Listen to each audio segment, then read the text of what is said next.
বাজান চলো, আমি রেডি। আম্মা রেডি হইতেছে, একটু সময় লাগবে আম্মার। হ্যাঁ, তানারা সবসময় একটু দেরি করেই থাকেন। সারাদিন তো পইরা থাকেন ওই একখান মোবাইল নিয়া।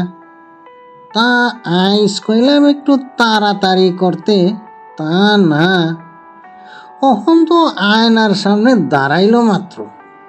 সাজুগুজু মনে হয় এই জন্মেও শেষ হইব না। তোর মার সাজুগুজু শেষ হোক, তারপর আমরা বাইরে বনে, বুঝলি? কি আমায় নিয়ে আমার পিছে এত কথা? আমি কিন্তু যামু না কইলাম, আমি এই বসলুম, তোমরা যাও। কি যে কও তুমি, তোমার পেট পেছে কথা কবে? কারো এত বড় সাধ্য আছে নাকি, হ্যাঁ, যে মরতে যাবে? না মানে বলছিলাম কি বিবেচন, একটু তাড়াতাড়ি চলো, বেলা তো বয়ে গেল, তাই বলছিলাম আর কি।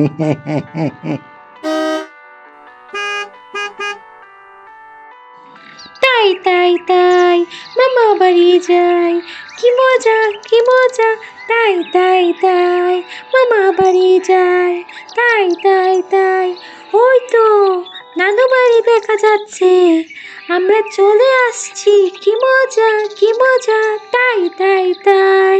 আম্মা তাড়াতাড়ি আসো, আমরা তো চলে আসছি, ওই যে নানু বাড়ি দেখা যাচ্ছে।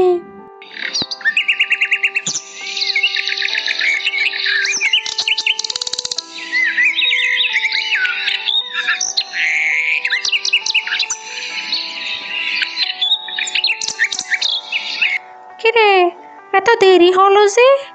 তোদের না সেই সকালে আসার কথা, এত দেরি করলি কেন?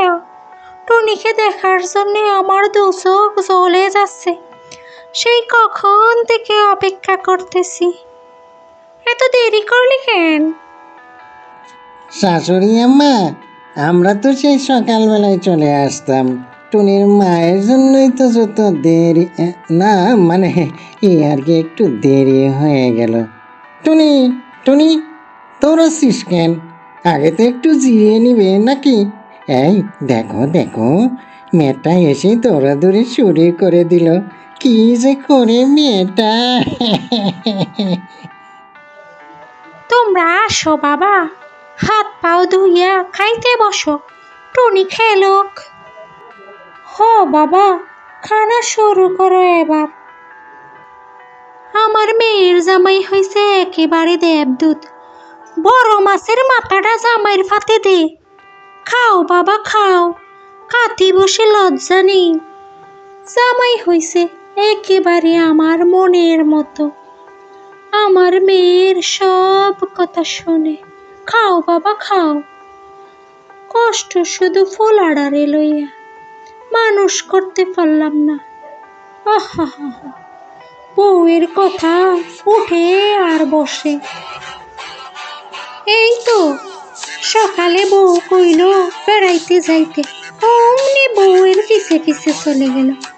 মেনুমুখী কোথাকার।